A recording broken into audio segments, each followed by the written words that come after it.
For decades, the Western media has painted Africa as a land riddled with danger and instability. Contrastingly, countries like the United States of America are showcased as epitomes of safety and security. But what if this portrayal is not just incomplete, but misleading? Undeniably, the USA is a modern powerhouse, a first-class country where advanced infrastructure and technological prowess are the norms. This modernization, one might assume, should parallel unparalleled security for its citizens. However, in an ironic twist of reality, numerous African nations emerge as safer havens than their Western counterparts. This isn't a sentimental assertion, but a statement backed by hard facts and figures. From lower crime rates to communal living fostering stronger societal bonds, the evidence is compelling.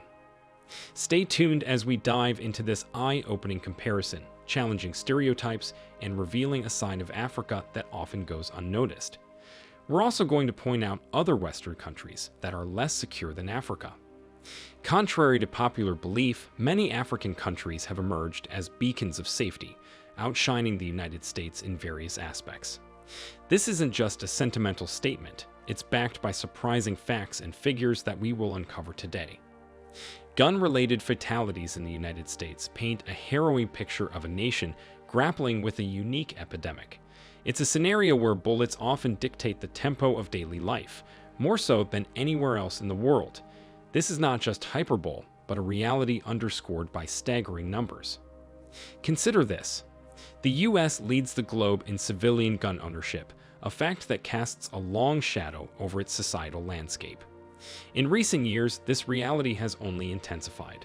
Statistics reveal that for every 100 residents, there are an estimated 120 guns, a figure that dwarfs other countries by a significant margin. But what does this mean for the average American? The answer lies in the alarming frequency of gun-related incidents. Mass shootings, once a rarity, have woven themselves into the fabric of American news. School shootings, public venue attacks, and daily gun violence incidents are not just news stories. They are a sad reality for millions. In 2020 alone, gun-related dissolutions surged to over 45,000, the highest in decades. This number includes homicides, suicides, and accidental shootings, painting a picture of a pervasive issue that transcends simple explanations. The impact is felt across communities, leaving a trail of grief and questioning the essence of safety in the country. As of December 7, 2023, the Gun Violence Archive reports a staggering 40,167 gun violence terminations this year alone. That's an average of almost 118 deaths every single day. Each number, each statistic, represents a life lost, a family shattered, and a community left to grapple with the aftermath. Among these lives are the young and the innocent. In 2023, 1,306 teenagers and 276 children have fallen victim to gun violence. These aren't just numbers, they're a glaring indictment of a crisis that spares no age. Suicide by firearm forms a significant part of this tragic narrative. With 22,506 passings, it's clear that guns are not only instruments of aggression, but also of despair. That's an average of about 66 gun suicides per day, a testament to the profound mental health crisis intertwined with the gun violence epidemic. The role of law enforcement in this problem is also significant.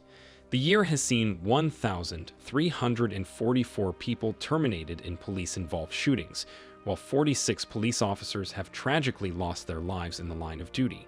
These incidents are a stark reminder of the dangers faced by those sworn to protect, as well as the complex dynamics at play in police-community interactions. Unintentional shootings add another layer of complexity, with 1,472 such incidents recorded.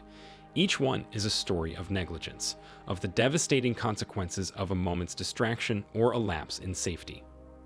Mass shootings, a term now sadly familiar, continue to shock and horrify, with more than 632 incidents fitting the criteria, where 4 or more victims are shot or terminated. The scale of the problem is overwhelming. These events have led to 597 lives lost and 2,380 injuries in 2023, numbers that underscore the unpredictable and widespread nature of this violence. Each statistic, each story, is a piece in the puzzle of America's gun violence crisis. The implications of this are profound and far-reaching. The ripple effects extend beyond immediate victims, affecting community cohesion, mental health, and the national psyche. The debate over gun control and the Second Amendment has become a polarizing topic, often seen as a litmus test of political allegiance. These stories question the very nature of security in a land of freedom and opportunity, prompting a reflection on what it means to be safe in the United States today. The United States is not the only developed country grappling with significant safety concerns. The United Kingdom, particularly London, has witnessed a worrying trend in violent crimes, notably knife offenses. According to Statista.com, London experienced a rise in knife crime, reaching approximately 12,786 offenses in 2022-2023. This figure was the highest since 2019/20, when the number stood at 15,928. This increase is part of a broader pattern of escalating crime in England and Wales. Overall, crime offenses surged to around 6.74 million in 2022/23, a substantial jump from the 4 million recorded a decade earlier. Knife homicides also saw an uptick, with 282 cases in 2021-2022 compared to 186 in 2014-2015. Due to stringent gun laws, the UK sees more crimes committed with knives and other sharp instruments, accounting for over 40% of homicides in 2021-2022. The recent surge in gang violence in Sweden, particularly in September 2023, highlights a growing concern about safety and security in the country. According to Al Jazeera, at least 11 people were put down in a wave of gang violence sweeping over Sweden during this period. Prime Minister Ulf Kristersson described the situation as unprecedented, stating, "Sweden has never before seen anything like this," and noting that no other country in Europe is experiencing such levels of gang violence. Incidents included separate shootings in Stockholm and a bombing in Uppsala, resulting in multiple fatalities. The severity of the situation prompted discussions about involving the military in crime fighting, a highly unusual step for Sweden, indicating the grave nature of the gang violence problem. The police estimated that about 30,000 people in Sweden were directly involved with or have ties to gang crime, with the violence spreading from major urban areas to smaller towns where such crime was previously rare. National Police Commissioner Anders Thornberg described the criminal conflicts as a serious threat to the country's safety and security. In 2022, more than 60 people in Sweden were terminated in shootings, the highest figure on record, and 2023 was on track to be the same or worse. The surge in violence was linked to a feud between rival factions of a criminal gang known as the Foxtrot Network. Despite the government's promises to get tough on crime, the violence has yet to be stemmed effectively. The comparison between gun violence in the United States and other Western countries and conflict-driven violence in certain regions of Africa offers a nuanced perspective on safety and security. Focusing on crisis-stricken areas like those affected by Boko Haram in Nigeria and jihadist groups in the Sahel, it's essential to understand the localized nature of these conflicts. Boko Haram's activities in Nigeria are primarily concentrated in the northeastern part of the country. Similarly, jihadist activities in the Sahel are mostly confined to specific regions. These areas undoubtedly face significant security challenges, impacting the lives of millions. However, it's crucial to recognize that these conflicts are region-specific. Life often continues in relative peace and stability for people outside these danger zones. This contrasts with the widespread nature of gun violence in the US, where the ubiquity of firearms means that gun-related incidents can and do occur in virtually any part of the country. When examining the total number of casualties, the context is vital.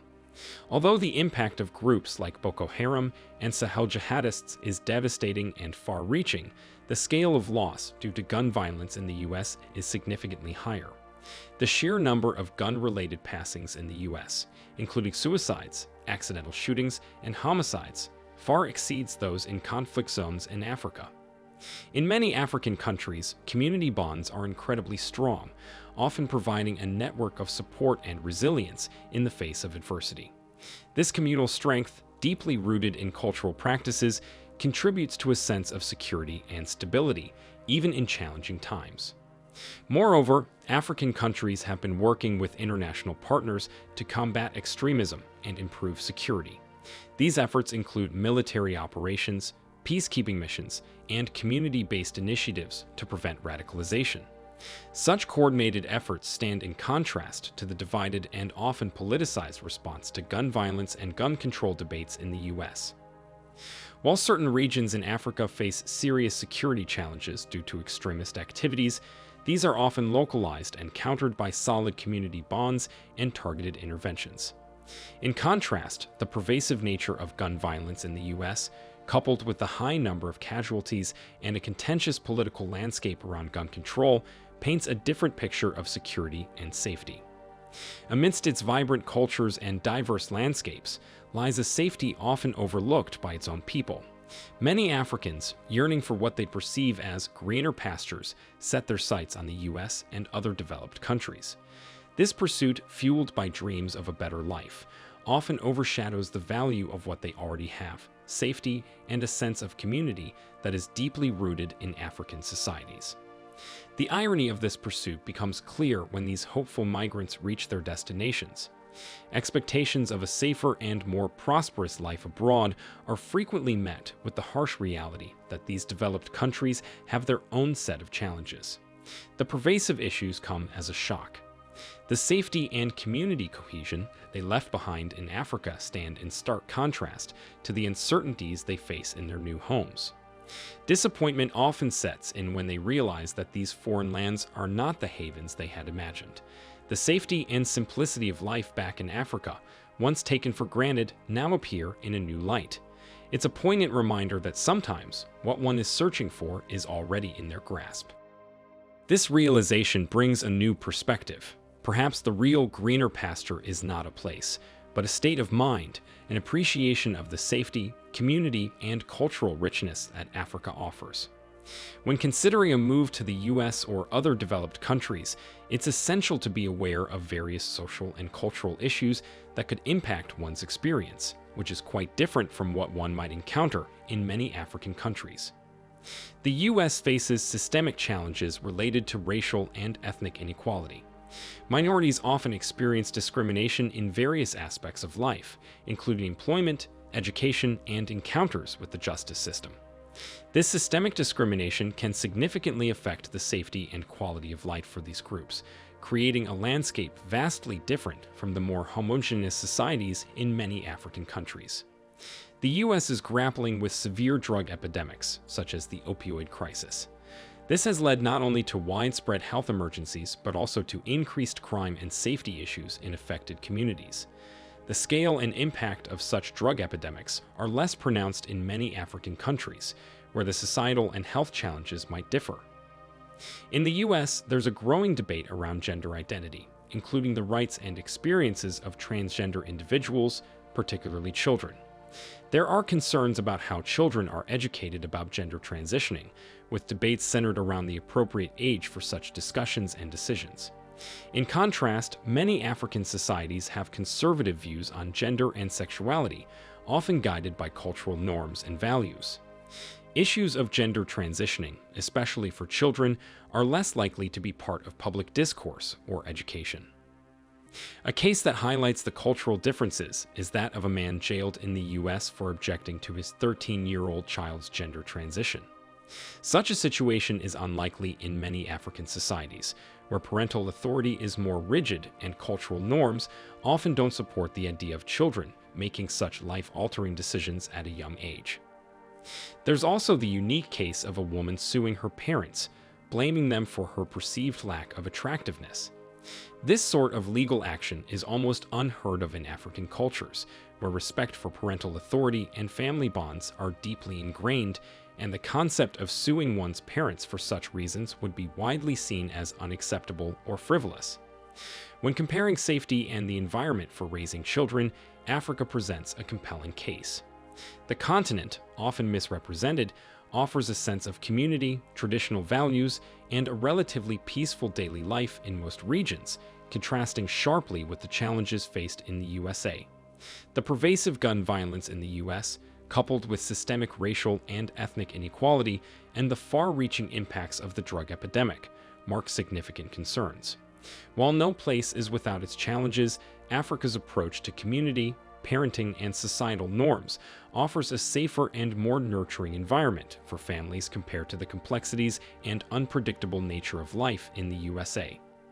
Africans ought to focus on developing their own nations rather than emigrating.